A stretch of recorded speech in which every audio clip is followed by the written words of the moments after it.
Hello, Sagittarius, Sun, Moon, Rising, and Venus signs. Kamusta kayo? Sana po nasa mabuti kayong kalagayan. Welcome back po sa Star Tarot. At kung bago kayo rito, welcome din po kayo. Please subscribe, like, share my videos, and leave me a comment kung naka-resonate kayo. Thank you. So, tignan natin kung ano ang ganap dito for Sagittarius. First card, we have do not hide your light.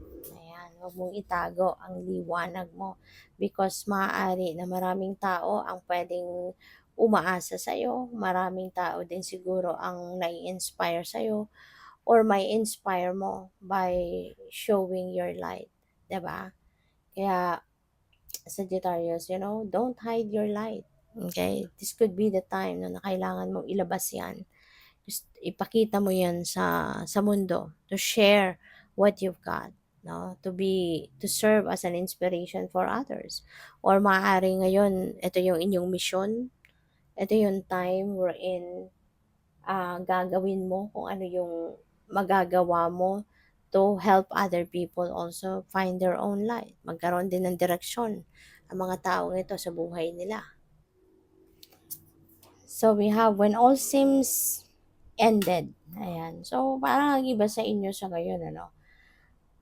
Feeling ko dito parang pakiramdam ng iba sa inyo, you are feeling down.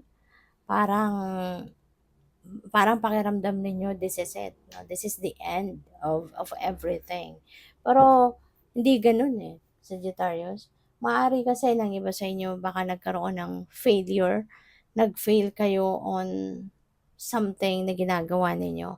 Maaring may mga bagay na hindi kayo napagtagumpayan. Kaya siguro you're feeling down, feeling ninyo wala na akong pag-asa, 'di ba? But hindi ganoon, no? Failure is just the beginning of something beautiful. Isipin ninyo 'yon.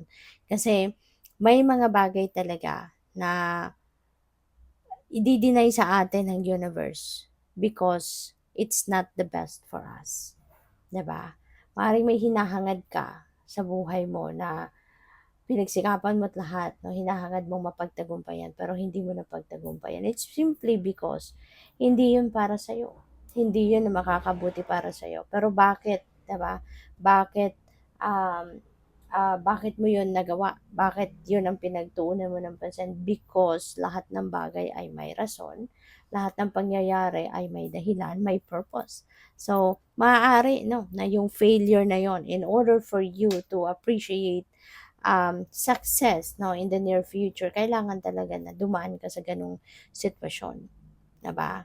Na mag-fail ka kasi yung failure, yun din ang nagpo-push sa atin, 'di ba? Para mas 'pag nag-fail ka sa isang bagay, mas yun ang dapat na magiging fuel mo, 'di ba? Kadalasan yun ang nagiging fuel natin sa sarili natin para mas lalo nating galingan, no, ang mga ginagawa natin, matutunan natin kung ano yung mga bagay na mas mahalaga, na mas dapat nating pagtuunan ng pansin, pag-aralan, 'di ba? Minsan yung failure, yun din yung nagtuturo sa atin, no, kung papaano tayo mas magiging matatag, mas maging matibay, mas maging matapang, mas maging resilient, 'di ba? Minsan yung failure, yun ang nagpo-push sa atin na mag-aral pa tayo, mag-research pa tayo, alamin pa natin, galingan pa natin yung ginagawa natin, 'di ba? Kaya failure doesn't mean na that's the end of everything. That doesn't mean na hindi ka na magtatagumpay. Okay? It just could be like a preparation para sa'yo, no? Para na mas i-empower mo pa yung sarili mo. Mas i-develop mo pa kung ano yung mga talents, skills, and gifts mo. So that sa mga susunod mong gagawin, 'di ba? Hindi ka na mag-fail. At sa susunod mong gagawin mo na kung ano man ang sa tingin mo pagkukulang na nagawa mo kaya ka nag-fail. So magtatagumpay ka na, 'di ba? So we have, and yet the path grows lighter. Wow. So see, eventually, kapag natanggap mo na, no, ang nangyari, kapag tanggap mo na sadyang ganun ang buhay, 'di ba? You really can't expect everything na mangyari, kung ano man ang ine-expect mo mangyayari talaga, no? Or kung ano pa, no? Kung ano pa yung gusto ng divine na, kung ano pa yung gusto ng divine na ma-realize mo. And when you do, diba, you're moving forward, moving on.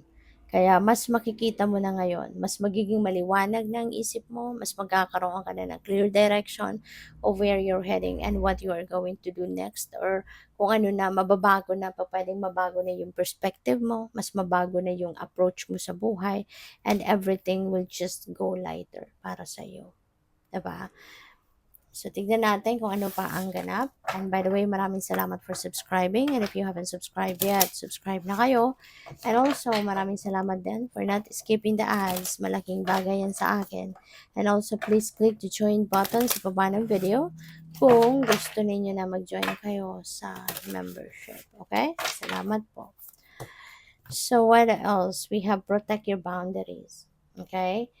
It's about time na for you to protect your boundaries para na ah, ma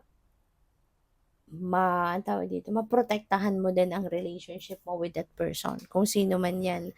Puwedeng, pupuwedeng merong nagte-take advantage sa'yo, pupuwedeng merong umaabuso sa'yo, 'di ba? So, 'yun, para maprotektahan mo din, mas lalo pang ma-strengthen yung relationship ninyo at hindi kayo magkasira, 'di ba? Hindi kayo mag-away.